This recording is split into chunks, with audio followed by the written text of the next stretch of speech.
नमस्कार, मैं हूं शम्स ताहर खान और आप देख रहे हैं वारदात।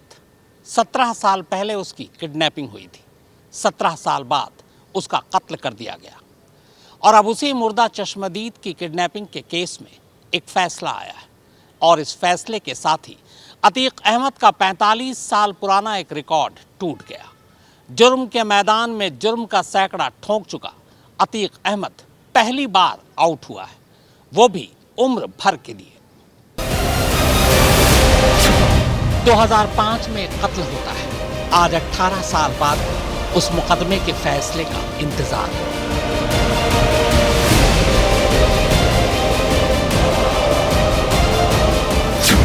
तो 2006 में उसी कत्ल के एक चश्मदीद का अपहरण होता है।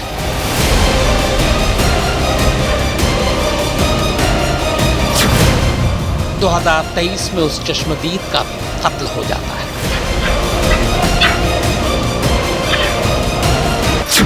अब 28 मार्च 2023 को एक फैसला आता है।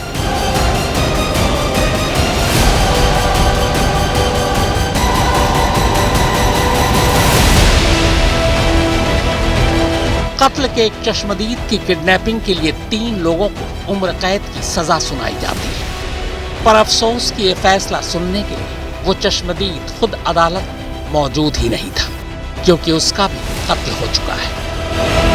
ये उमेश पाल की आखिरी तस्वीर है। इसी साल 24 फरवरी की अजीब इत्तेफाक देखी।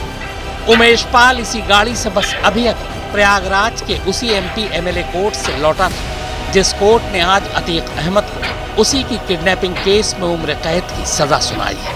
24 फरवरी को इसी केस की आखिरी सुनवाई थी। उमेश पाल की सुनवाई पूरी हो चुकी थी, पर विरोधी पक्ष की सुनवाई अधूरी रही, जिसके लिए कोर्ट ने अगली तारीख 27 फरवरी की दी।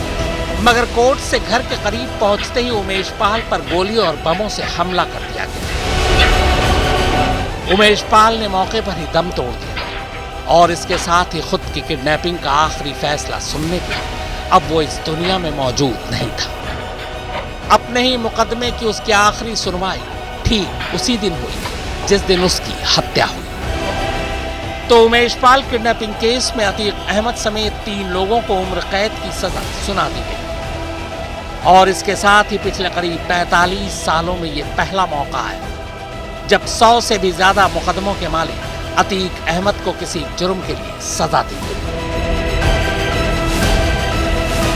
आज माननीय न्यायालय एमपी एमएलए श्री दिनेश चंद्र शुक्ला द्वारा अभियुक्तगण अतीक अहमद व दिनेश पासी को अंतर्गत धारा 364A/34/120 B, 341, 342, 504, 506 7 criminal law amendment act में दोषी किया गया। इसी प्रकार से खान सौलत उर्फ हनीफ को अंतर्गत धारा 364A/120 बी में दोषी किया गया। इसमें अतीक अहमद और दिनेश पासी को 364A में आजीवन सश्रम कारावास व 5,000 रुपए अर्थदंड से दंडित किया गया है। इसी प्रकार से 506(2) आईपीसी में भी 3 वर्ष कारावास से दंडित किया गया है। इसी प्रकार से 504, 506, 341, 342 7 क्रिमिनल लॉ अमेंडमेंट एक्ट में भी दोषित किया गया है। लेकिन खान सौलत उर्फ हनीफ को मात्र 364A/120 में आजीवन सश्रम कारावास वो 5,000 रुपए अर्थदंड से दंडित किया गया। तीनों अभियुक्त गणों को 1 लाख रुपए क्षतिपूर्ति तौर पर भी दंडित किया गया है, जो उमेश पाल के परिजनों को दिया जाएगा। अतीक अहमद को आज सजा मिली है। अतीक अहमद को आज एमपी एमएलए कोर्ट प्रयागराज में लाइफ इम्प्रिजनमेंट दिया गया है, जिसका मतलब साफ है अब उसको ता जिंदगी कैद में बितानी होगी। हालांकि ये शुरुआत है अतीक और उसके परिवार पर शिकंजा कसने की, क्योंकि ये मामला केवल उमेश पाल की किडनैपिंग का है। अभी कई ऐसे केसेस पड़े हैं जिसमें अतीक अहमद ने मर्डर करवाए हैं या मर्डर करे हैं, फिर चाहे वो उमेश पाल हत्याकांड हो या कोई और केस हो। तो अब देखना दिलचस्प होने वाला है कि जिस तरह 17 साल बाद इस केस में सुनवाई हुई है, अन्य केस जो इससे भी कहीं बड़े हैं उसमें अतीक अहमद को क्या सज़ा मिलती है। तो कुल मिलाकर आसान लफ्जों में कहानी यह है कि जिस कत्ल ने इस मुकदमे को जन्म देकर अतीक को उम्र कैद की सजा दिलवाई, उस कत्ल के मुकदमे का फैसला आज 18 साल बाद भी नहीं हुआ है। विधायक राजूपाल मर्डर केस की फाइल पर पहले 11 सालों तक यूपी पुलिस और सीबीसीआईडी बैठी रही। फिर 2016 यानी पिछले 7 सालों से सीबीआई इस केस को देख रही है, मगर फैसला आना अब भी बाकी है। इसी राजूपाल मर्डर केस में उमेश पाल चश्मदीद बने तो उन्हें अतीक ने किडनैप करवा दिया।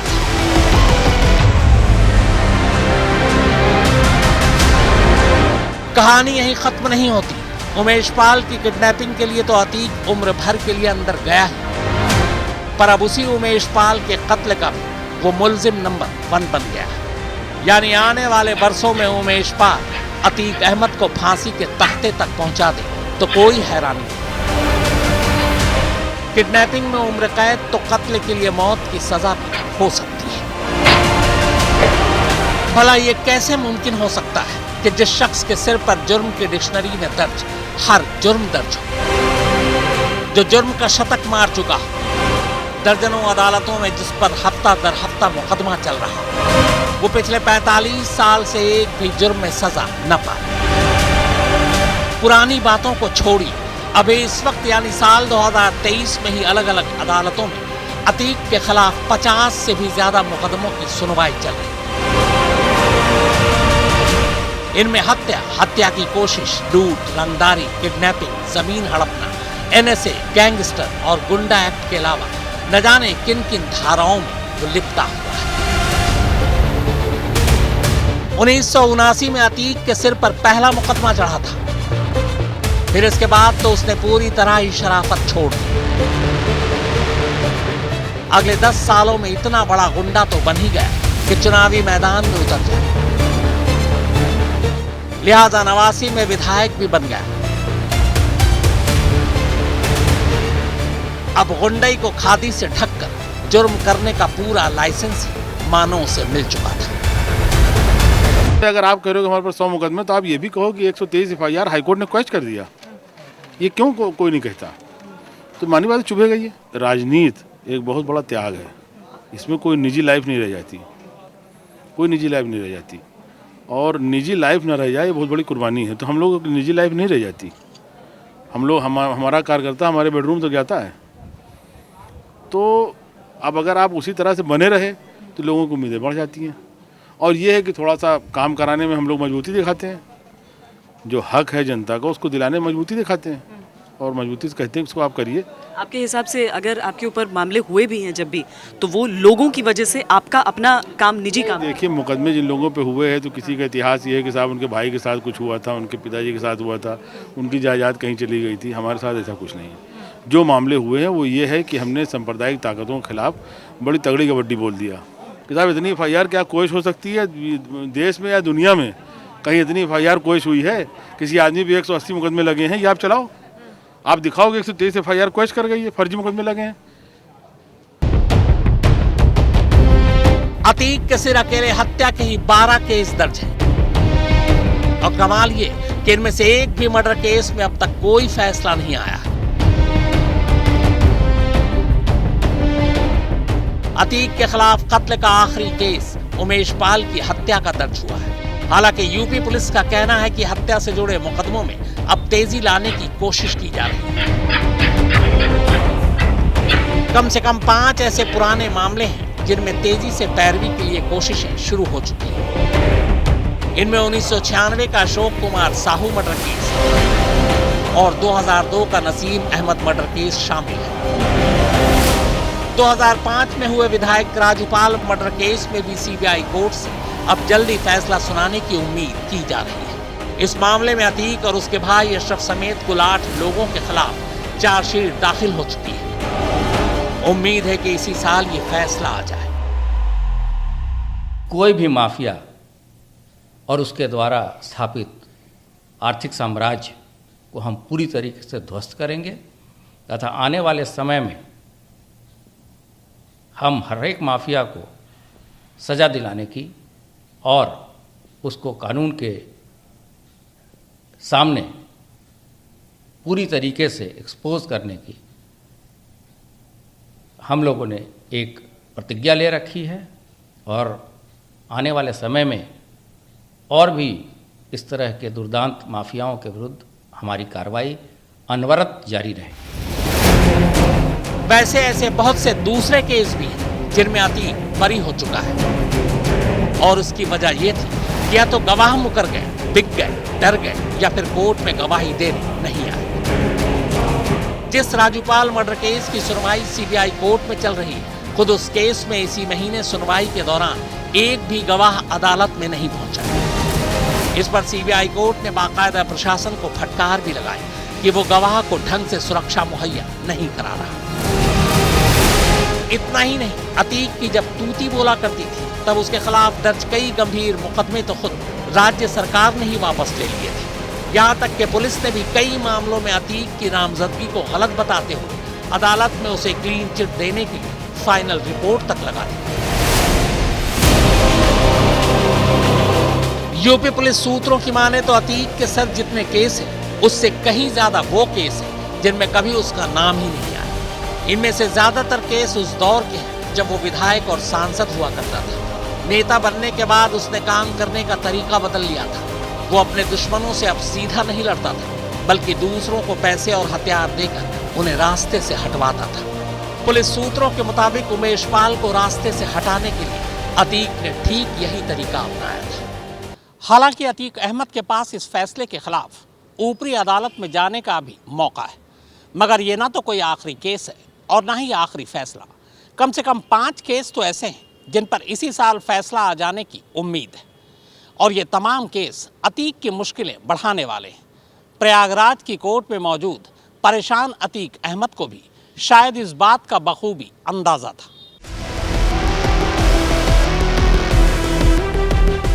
जिस अतीक के नाम से कभी प्रयागराज के लोग खौफ खाते थे, आज उस अतीक के हिसाब का दिन था, उसके गुनाहों के हिसाब का दिन। 17 साल पुराने उमेश पाल अपहरण के मामले में मंगलवार को जब अतीक को फैसले से पहले कोर्ट लाया गया तो कोर्ट में वकीलों के साथ साथ आम लोगों की एक भारी भीड़ अतीक और उसके गुर्गों का हाल देखने के लिए जमा थी।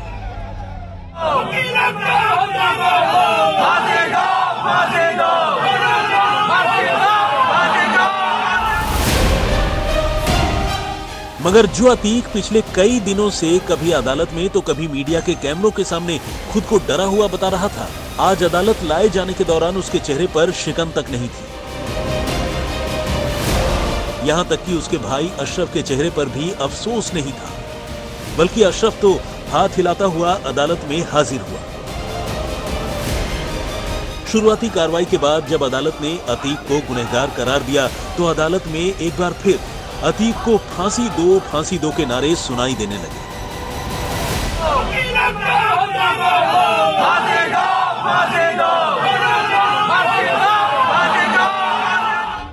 लेकिन ये तो सिर्फ एक गुनाह था जिसमें अतीक को गुनहगार करार दिया गया।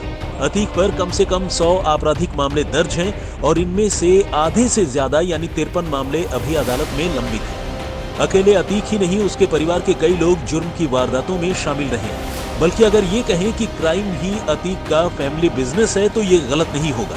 अतीक के भाई अशरफ पर 53, पत्नी शाइस्ता परवीन पर 4, बेटे अली अहमद, उमर अहमद और असद अहमद पर 1 से ज्यादा मुकदमे दर्ज हैं और इनमें से उसके 2 बेटे तो अभी भी जेल में ही हैं। हालांकि कोर्ट से निकलने के बाद पुलिस अतीक और बाकी मुजरिमों को लेकर नैनी जेल पहुंची, लेकिन नैनी जेल ने अतीक को रखने से मना कर दिया। जेल सुपरिंटेंडेंट का कहना था कि अगर अतीक को वहां रखा गया तो ये सुप्रीम कोर्ट के आदेश का उल्लंघन होगा। सर, क्या अतीक को किस जेल में रखने का ऑर्डर है? क्या नैनी जेल में? नहीं, माननीय न्यायालय ने साबरमती सेंट्रल जेल के लिए आदेश किया हुआ है कि सजा सुनाए जाने के बाद साबरमती जेल भेजा जाए। जी, मतलब जो वारंट बनता है, सजावी वारंट बनता है, वो साबरमती सेंट्रल जेल के लिए बना हुआ है। तो क्या ये माना जाए कि अतीक अहमद इस वक्त नैनी जेल में नहीं मौजूद है? नहीं, हम अगर हम उसको लेते हैं तो इलीगल डिटेंशन हो जाएगा, तो हम उसको ले नहीं सकते हैं। तो अगर हम लेते हैं तो कंटेम्प्ट, वो भी कंटेम्प्ट हो जाएगा हमारे ऊपर। रविवार शाम को शुरू हुआ अतीक अहमद का सफर अब तक खत्म नहीं हुआ है। ये बात इसलिए क्योंकि प्रयागराज की कोर्ट में जब अतीक अहमद को सजा सुनाई गई तो उसके बाद अतीक एक बार फिर से अब साबरमती जेल की ओर जाएगा। यह तय हो गया है कि अतीक को अब प्रयागराज की नैनी जेल में नहीं रखा जाएगा, क्योंकि नैनी जेल प्रशासन के पास अतीक को यहां रखने संबंधी कोई आदेश नहीं है। ऐसे में अब अतीक का सफर एक बार फिर से साबरमती जेल में जाकर ही खत्म होगा, जहां से रविवार को यह पूरा सफर शुरू हुआ था। असल में यूपी पुलिस ने अतीक को रिमांड पर लेने के लिए जिस कोर्ट में अर्जी लगाई, उस कोर्ट के न्यायाधीश आज ड्यूटी पर नहीं थे। पुलिस ने आनन फानन में दूसरे कोर्ट में अर्जी लगाई, लेकिन उसकी सुनवाई का नंबर ही नहीं आया। ऐसे में फिलहाल उमेश पाल मर्डर केस में पूछताछ के लिए या तो यूपी पुलिस को फिर से साबरमती जेल जाना होगा या फिर अतीक को फिर से रिमांड पर साबरमती से यूपी लेकर आना होगा। अतीक जब नैनी जेल पहुंचा तो पूरी रात वो जेल में करवटें बदलता रहा। जब जज साहब के सामने पहुंचा तो वो कहने लगा कि उसे प्रयागराज नहीं बल्कि गुजरात के साबरमती जेल भेज दिया जाए। जेल के अधिकारियों के सामने भी वो कहने लगा कि उसे अब नैनी जेल में नहीं रहना है। ये हकीकत है उस अतीक अहमद की जिसने 40 साल तक दहशत के दम पर इस प्रयागराज शहर पे अपना राज कायम किया, लेकिन अब वो इसी शहर में आने से डरने लगा है।